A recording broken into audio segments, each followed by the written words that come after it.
Fala galera! Hoje nós vamos discutir sobre esse meme aqui que eu recebi semana passada.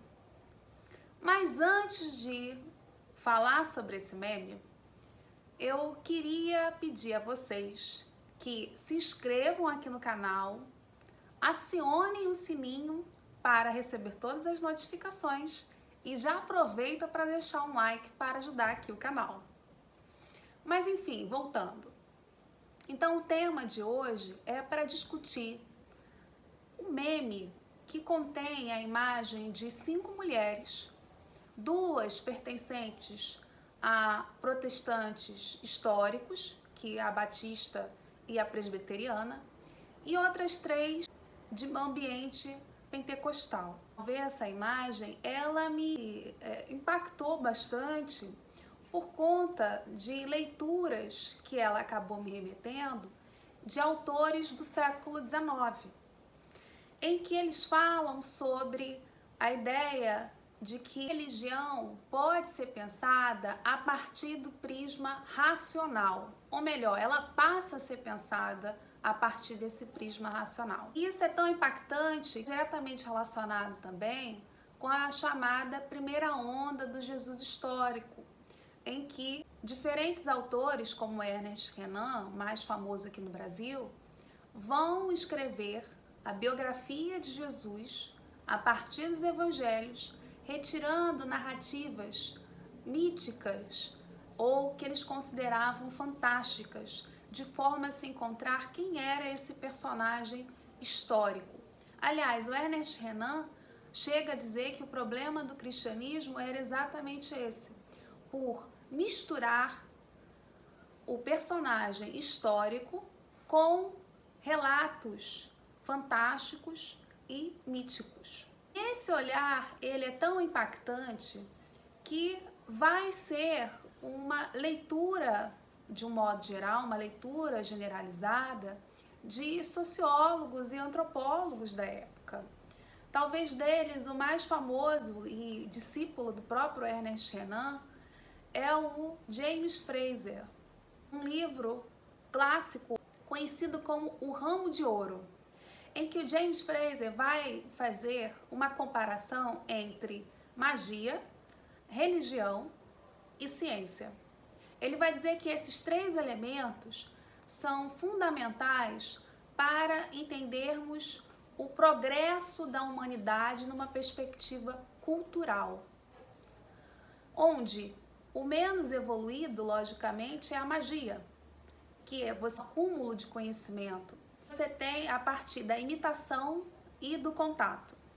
Categoria intermediária, a religião, que já tem algum grau, ele vai dizer, de maturidade, mas que ainda atrai elementos lógicos, falsos. E por fim você tem a ciência, que seria a melhor forma encontrada pelo ser humano de apreender o progresso e o conhecimento por via racional. Então essa seria o topo. Agora percebam, essas ideias do James Frazer e outros sociólogos e antropólogos do século XIX e início do século XX são extremamente caros para a nossa sociedade ocidental de um modo geral, porque esses elementos vão ser aplicados e vão ser justificados para entender sociedades como mais ou menos evoluídas. Também vai tipificar de alguma forma na hora da gente olhar para grupos sociais que são mais ou menos urbanos, citadinos.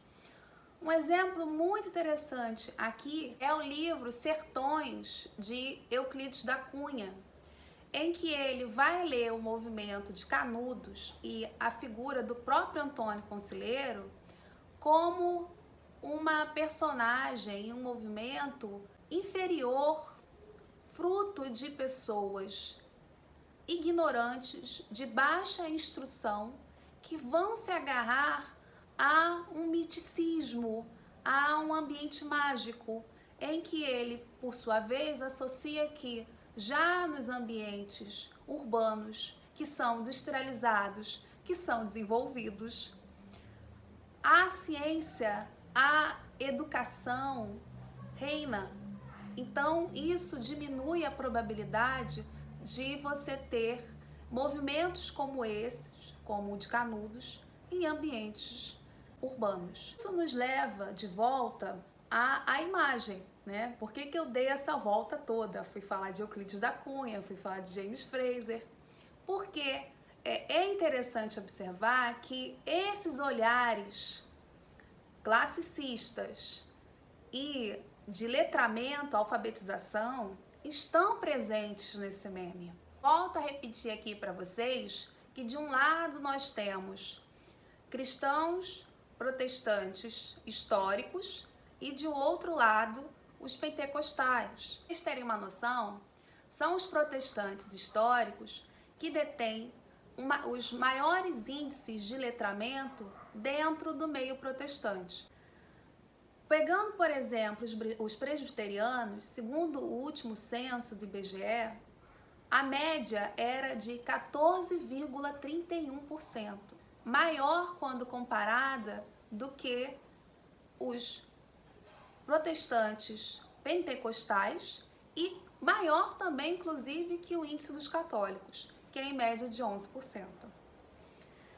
Além disso, quando a gente pensa em renda, também são os históricos que detêm um percentual maior dentro do meio protestante, no meio evangélico dentro do Brasil. Eles têm uma renda média estimulada em 3,12% acima quando comparados com cristãos pentecostais. Pegando essas informações, como é que eu tô lendo esse meme?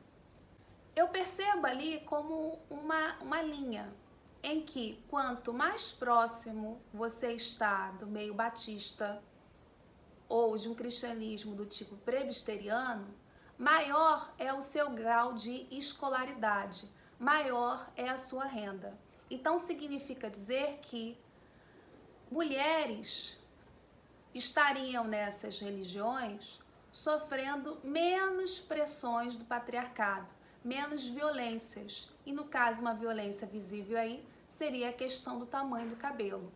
Em contrapartida, cristianismos do tipo mais pentecostais, que são ligados a classes sociais e escolaridade mais baixa, e que também têm uma perspectiva mais mágica, estariam mais suscetíveis a uma violência contra a mulher. E aí essa violência estaria florescendo por meio dos cabelos mais longos. Sendo que a gente sabe que isso é uma falácia. Essa ideia de que quanto mais escolaridade você tem, menos preconceitos você agrega, é um mito que nós estabelecemos, é um mito ocidental advindo do iluminismo.